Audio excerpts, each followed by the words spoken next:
sebenarnya ya belajar itu penting, tapi kalau terus belajar doang nggak ada praktek itu juga salah juga lagi-lagi gitu ya. Jadi ya oke, pelajari, praktekkan. Seiring berjalan waktu kita perbaiki karena nggak ada yang sempurna gitu.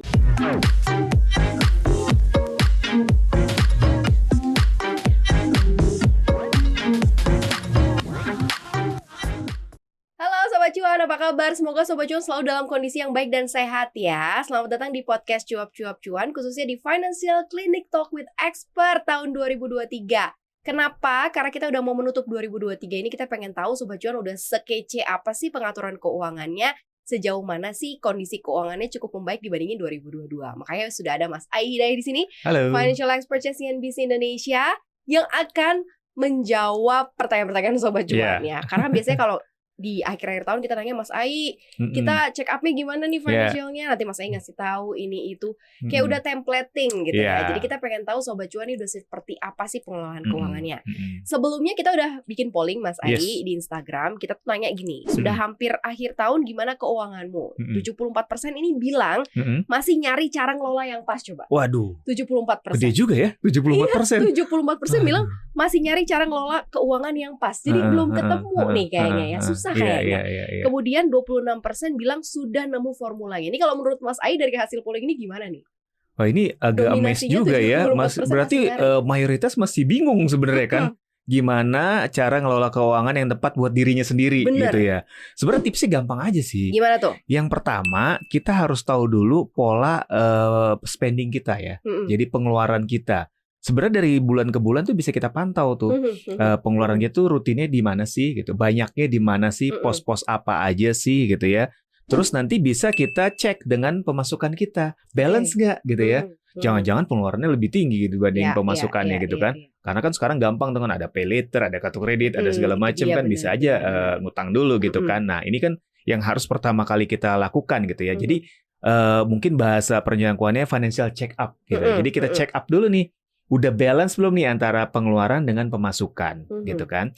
Nah, kalau misalkan udah balance atau mungkin belum balance, kita cek nih porsi terbesar kita di mana sih?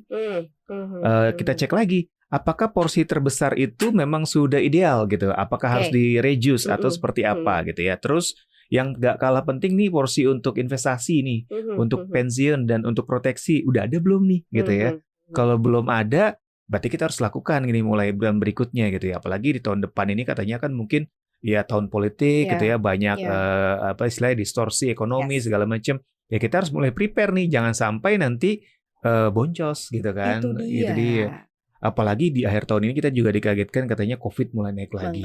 Kan kita harus segera jaga-jaga nih, jangan sampai ya amit-amit sih, semoga sih nggak seperti yang kemarin-kemarin ya. Tapi proteksi itu harus tetap punya gitu ya. Jangan sampai nanti kita udah sakit malah jadi nggak tercover gitu kan. Jadi itu. Jadi oke, kalau udah tahu financial check-up-nya seperti apa, pos-pos mana yang harus dikurangi dan pos-pos mana yang harus ditingkatkan.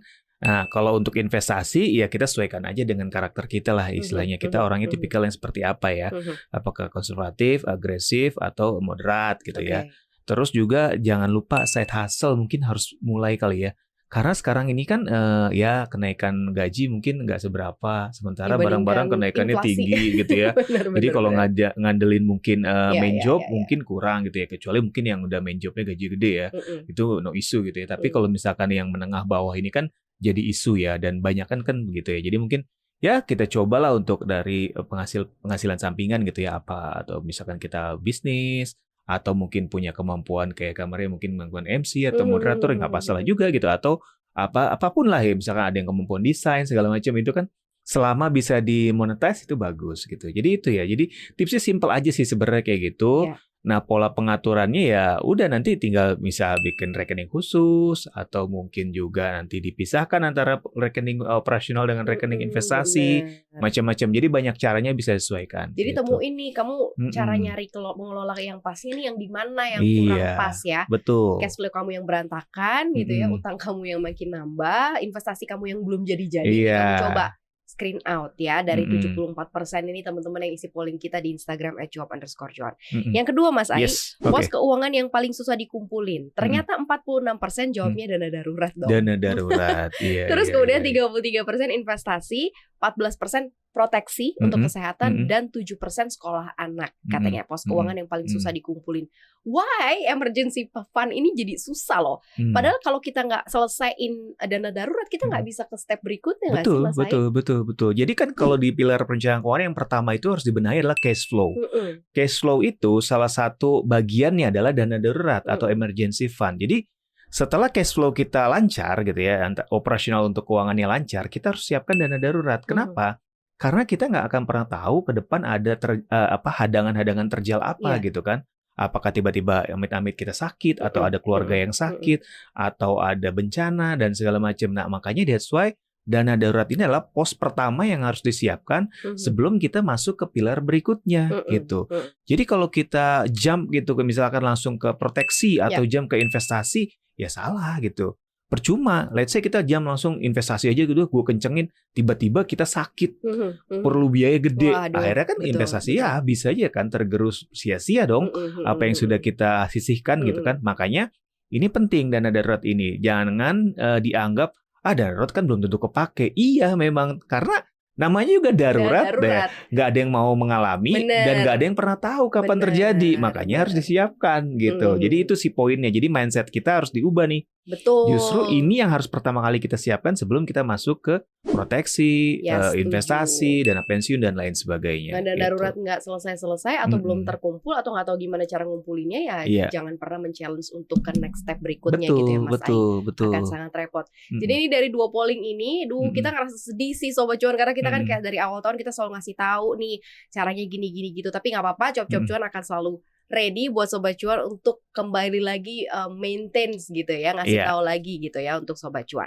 Oke, kita ke beberapa pertanyaan yang juga sudah masuk di @cuap_cuan di Instagram kita. Thank you ya sudah mengisi dan memberikan pertanyaan untuk expert kita. Pertama ada Ivan Juve ya.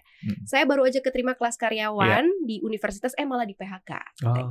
Baiknya gimana nih, lanjutin atau stop dulu? Ya, ini emang suatu pilihan yang berat sebenarnya ya.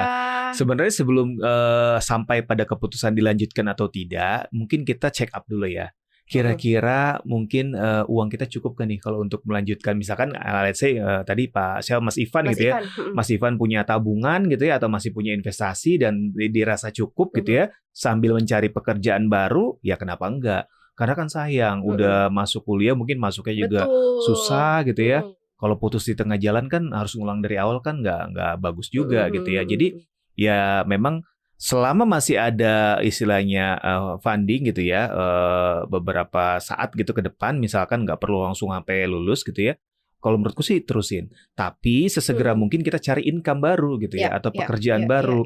Jangan santai-santai gitu, karena ya nanti juga bahaya juga kan kalau nggak ada income, ya mungkin nggak bisa lanjut juga gitu. Jadi kalau memang masih ada dana gitu ya yang tersedia gitu ya, ditabung atau diinvestasi, ya mending lanjutin dulu aja sambil kita segera cari pekerjaan baru. Dan kalau udah kondisi terdesak kayak gini sih, kalau saranku ya cari pekerjaannya yang memang nggak usah terlalu pilih-pilih dulu.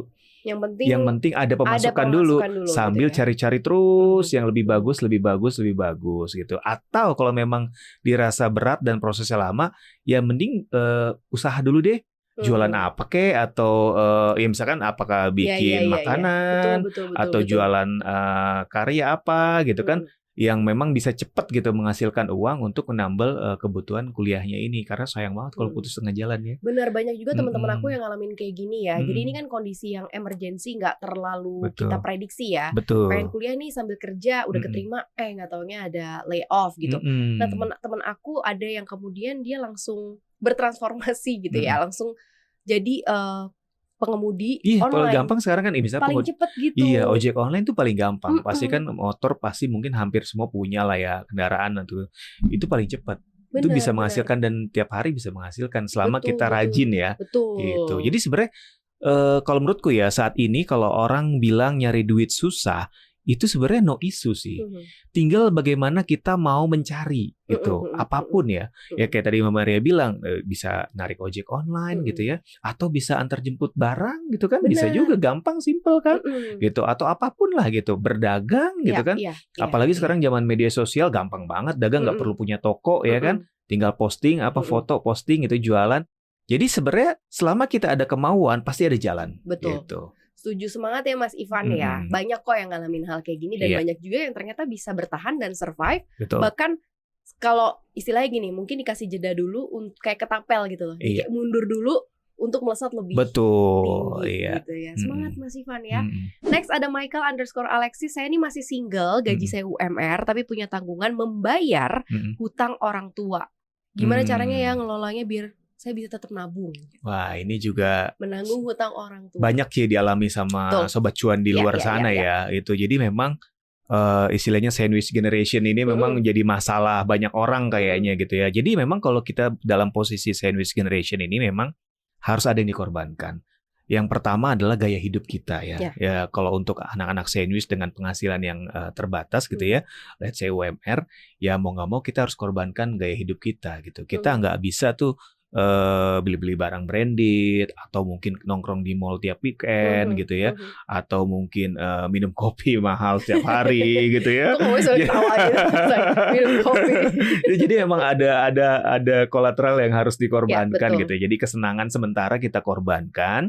Terus juga mungkin kebutuhan operasional kalau memang ada substitute yang lebih murah gitu ya. Ya kita harus lakukan demi untuk menopang ya tadi ya utang orang tuanya gitu. Karena kalau ini dari kan komposisi penghasilan sendiri gimana nih Mas Ai? Kan dia single, gajinya UMR taruhlah 5 juta plus minus ya, Mas Michael ya. Kemudian dia bayar hutang orang tua, kita nggak tahu sih nominalnya berapa. Betul. Tapi kan ini pasti udah masuk ke kemana nih? Ke hutang, ke porsi hutang atau porsi konsumsi nih kalau kayak begini nih? Harusnya sih ke porsi utang dulu ya, ke porsi utang dulu. Walaupun bukan utang kita, tapi itu udah jadi tanggung karena jawab kita yang nanggung, jadi beban kita gitu. Nah ini juga benar, bagus juga pertanyaannya. Jadi kalau sudah menanggung beban utang orang tua itu kan masuknya ke porsi utang juga karena kita yang menanggung. Jadi kita nggak bisa ngutang lagi. Jadi nggak boleh utang baru lagi sebelum utang yang ini lunas. Nah porsinya mungkin ya disesuaikan karena kita nggak tahu juga nih berapa cicilan utangnya gitu kan. Ya harus disesuaikan dengan nilai utangnya baru nanti sisanya dibagi untuk kebutuhan harian gitu. Semangat ya. Jadi harus selesaiin dulu satu-satu. Tapi percaya deh ini kan masih single gaji UMR kayaknya baru first jobber. Untungnya kali masih single ya. Jadi masih lebih lincah lah gitu. Bener. Dan tanggungannya juga belum banyak lah gitu. Semangat ya Mas Michael ya. Jadi masih single gajinya UMR, masih punya kesempatan untuk naik gaji lebih lipat-lipat lagi gitu ya. Oke, ada Sitem ya, Sitem_08 kemarin nih sempat ditawarin salah satu bank swasta buat ikut reksadana. Tapi kok masih bingung ya? Mohon penjelasannya. Sebenarnya gak usah bingung-bingung. Kalau kita mau investasi, yang pertama ya tadi kan profil risiko kita pelajari dulu. Kita termasuk orang yang berani nggak nih, atau agresif nggak nih, atau yang takut-takut, konservatif gitu ya. Nah kalau kita udah tahu, misalkan let's say kita orangnya konservatif gitu ya. Ya udah kita cari instrumen yang memang resikonya nggak terlalu besar. Reksadana bisa jadi salah satu opsi gitu. Misalkan reksadana pasar uang yang fluktuasinya nggak terlalu tinggi gitu dan biayanya juga nggak ada, relatif lebih murah lah gitu ya.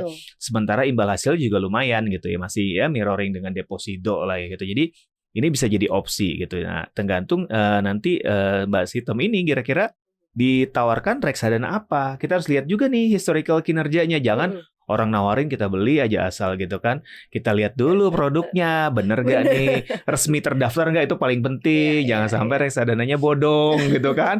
Terus kinerja 5 tahun ke belakangnya oke gak gitu. Karena kan kita namanya cari investasi kan cari cuan gitu ya. Jangan sampai kita masuk ke produk yang gak bagus gitu. Itu akan jauh lebih sulit untuk switchingnya gitu ya. Tapi kalau sudah kita tahu dia resmi, terdaftar, kinerjanya oke, ya nggak ada salahnya kita coba gitu. Kalau bingung ya itu tadi ikutin kata Mas Ai, reksadana pilih mungkin yang profil resikonya paling rendah paling sesuai. gitu ya. Reksadana kan dia sangat beragam ya. Jadi dicoba dulu dites, oke gini tuh, jadi mungkin bisa naikin step by step. Tapi sebenarnya harusnya sih udah sebuah kesempatan yang jangan disia-siakan ya. Ketika lagi ada tawaran, kemudian tanya tuh sejelas-jelasnya ya Mas Ai ya. Jadi biar lebih plong juga waktu investasinya. Oke, ada Jumelang Caleg nih, kapan sih sebenarnya waktu yang tepat buat nambah pendapatan agar nabungnya makin banyak? Wah, ini pertanyaannya susah-susah gampang ya. Sebenarnya kapan waktu yang tepat ya? Kalau bisa kemarin ya, kemarin gitu ya. Iya kalau bisa. Namanya menambah pendapatan mungkin setiap hari juga orang pasti akan berusaha ya gitu. Aku sendiri setiap hari berusaha ya, apalagi yang bisa jadi duit gitu dalam arti yang halal gitu, yang positif gitu ya. Jadi memang kalau pendapatan itu memang harus ditingkatkan terus dari waktu ke waktu, Mbak Maria. Yang harus diturunkan adalah pengeluaran gitu. Kalau iya, jadi jangan sampai pendapatan naik, pengeluarannya makin naik ya, sama juga bohong gitu kan. Jadi memang harus dijaga itu. Jadi ya sesegera mungkin setiap hari juga kalau bisa kita coba tingkatkan gitu ya. Sesegera mungkin kalau lagi dapat rezeki atau apa ya diposin utamanya ya ke nabung atau mungkin ke invest gitu. Jadi setiap kali ada duit ya mungkin di situ adalah momen kamu bisa itu momen kamu nambah pendapatan sekaligus bisa nambah pos yang lain. Iya gitu, betul. Ya. Oke, Raffi Rahmadani mau invest bingung mulai dari mana? Nah ini mirip-mirip yang tadi yang tapi ditawarkan reksadana. Benar, tapi setiap tahun nih ya Mas Ai, setiap kali kita bikin recap atau bikin financial clinic atau mungkin pertanyaan tentang financial check up, masih banyak yang nanya kayak gini, mau invest bingung, mau invest bingung gitu. Padahal kita nggak kurang-kurang loh ngasih info dan ngasih cara, kasih tahu caranya gitu ya. Kelas juga nggak kurang-kurang kita bikin gitu ya. Tapi masih ada yang kayak gini Mas. Iya, biasanya orang tuh paling susah adalah untuk memulai, Mbak Maria. Iya. Jadi, dalam hal apapun sih kayaknya. Dalam hal apapun ya, termasuk soal investasi. Banyak orang mungkin takut gitu ya, awalnya takut. Akhirnya dia banyak baca, tapi karena terlalu banyak baca, akhirnya makin takut gitu kan. Jadi sebenarnya kalau investasi itu yang penting kita tahu profil resiko seperti apa kita, produknya seperti apa. Mulailah secara bertahap, nilai yang kecil dulu gitu. Kalau kita nggak mulai-mulai, yang ada takut terus, akhirnya bingung terus gitu kan. Gitu. Jadi memang harus segera dimulai gitu. Jadi ya belajar sambil berjalan juga nggak apa-apa gitu. Makanya kita masuknya secara bertahap, jangan langsung gede gitu. Jadi kalaupun salah, ya bisa kita cepat untuk alihkan atau pindahkan gitu. Jadi memang jangan hanya terus belajar, tapi prakteknya juga penting kalau investasi itu. Setuju banget ya. Teori doang tanpa praktek ya nggak jalan-jalan tuh investasi gitu ya. Bener Mas Ai bilang tadi di note tuh untuk Raffi ya. Mulai dulu dari nominal yang kecil dulu, masuknya bertahap. Jadi kita juga nggak langsung kayak ngerasa, aduh duitnya hilang nggak nih, gitu. Karena memang harus dites dan dicoba. Yes, gitu, betul. Ya. Next ada Vina. Tahun depan saya mau terbebas dari utang katanya. Saya lajang penghasilan 7 juta, Mas Ai. 7 juta per bulan. Saya punya sisa utang kepada teman sebesar 4 juta. Gimana strategi melunasi utang dengan cepat dan efektif tanpa harus mengorbankan budget keuangan lainnya? Kan gajinya 7 juta tadi ya. Kan dibayar kalau gajinya 7 juta, dia utangnya tinggal 4 juta, ya untuk 1 bulan itu dikorbankan dulu aja 4 jutanya untuk bayar utang. Lunas, walaupun sisa 3 juta, tapi kan di bulan depannya udah nggak ada utang gitu kan.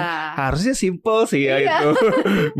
nggak ada isu ya, harusnya kecuali utangnya melebihi gajinya, mungkin harus dicicil gitu. Tapi atau mungkin 3 juta sisanya ini buat Vina untuk konsumsi sebulan agak repot kali, mungkin buat bayar kosan mungkin ya, kita ngambil juga buat bayar kosan, buat ngasih orang tua, buat apa sih namanya, makan sehari-hari. Nah mungkin ada tips nih Mas Ai, ngeluarin 30% nggak sih dari 7 juta gitu? Ya kalau misalkan dirasa berat ya minta termin ke temannya, boleh nggak gue bayar 3 bulan deh, gue cicil sebulan sekian gitu ya. Karena atau nggak ada bunga ya, jangan sampai temannya ngasih bunga ya. Jangan sampai ngasih bunga, kan itu bisa dinegosiasikan. Kalau ke teman mungkin akan jauh lebih mudah dibanding ke lembaga keuangan ya gitu. Betul. Jadi bisa minta termin lah gitu, keringanan gitu.